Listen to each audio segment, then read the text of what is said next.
What would you do if you were attacked, abducted, abused, your life suddenly in the hands of a cold-blooded criminal, and you are your only hope for survival? Well, our next guest knows all too well the horrors of surviving evil. You may know her best as Cordelia Chase on Buffy the Vampire Slayer and its spinoff, Angel. Now actress Carpenter breaks her silence about surviving a near-fatal attack by a rogue police officer. The idea struck us, let's go to the beach.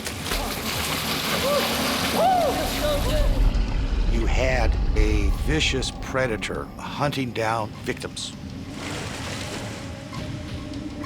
Sexuality and violence were linked in his brain.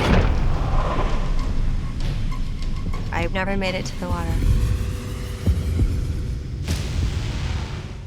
Discovery's new series, Surviving Evil, presents stories of victims who fought back against their attackers and against all odds survived. We are joined by the host of the show, actress Carpenter. Hi, Charisma.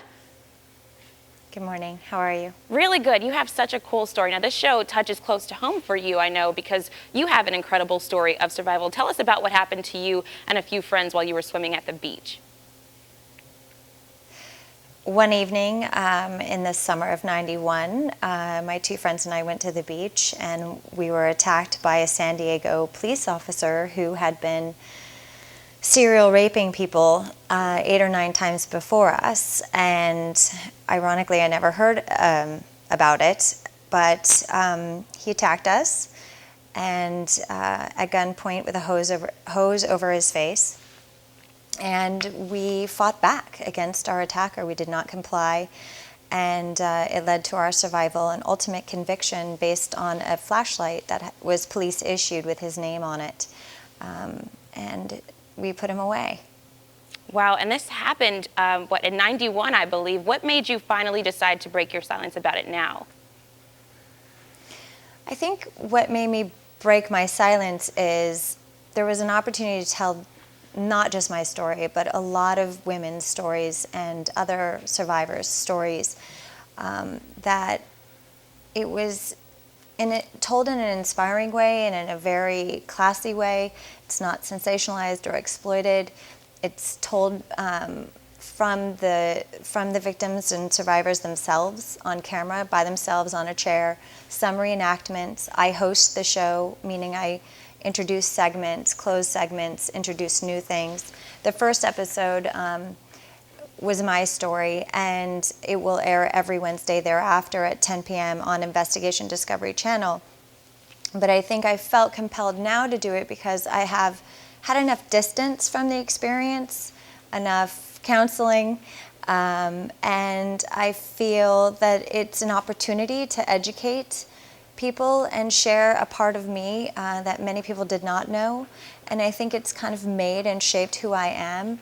And I feel honored to be a part of this show because it is something that I can be proud of and hopefully inspire and help others.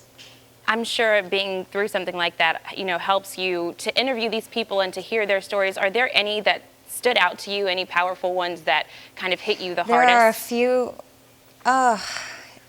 Every week that I'm reading the scripts, I just am so inspired. There's a particular story, Lisa McVeigh. She was abducted by a serial killer and actually survived, got him to release her, and went to the authorities. And even the authorities didn't believe her and considered her a runaway. So she was not only being victimized by this serial killer, but she was being victimized again, unfortunately, by people that were supposed to help her. Yet she was able to get through that, and now today she is a police officer in Florida, so working in special victims. So I feel that the message here is that when things like this happen, you don't have to be broken by it. You can not only survive, but you can also go on and live an amazing life and have a family and have a regular life and then give back. So I'm so proud of the show and an honor to be a part of it, and so glad I get to be. I think it's really awesome that it's not just, a story, like you said, of the things that happened, but how people move forward from that. And I think it all comes from the lessons you learned from going through those things. What's the lesson you learned from your experience? The lesson I learned from my experience is that I'm a lot stronger than I thought I was. It was a very dark moment, and I was able to find my strength. And I also found that I'm good in a crisis, and I was able to stay cool-headed and strategize and think.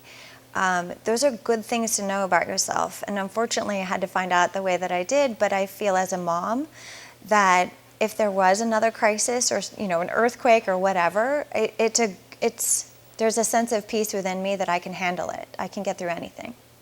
Really inspirational story, Charisma. Thank you so much for joining us. And if you want more information on Charisma and her show, you can head to our website, lifeloveshopping.com. Don't go anywhere. We'll be right back.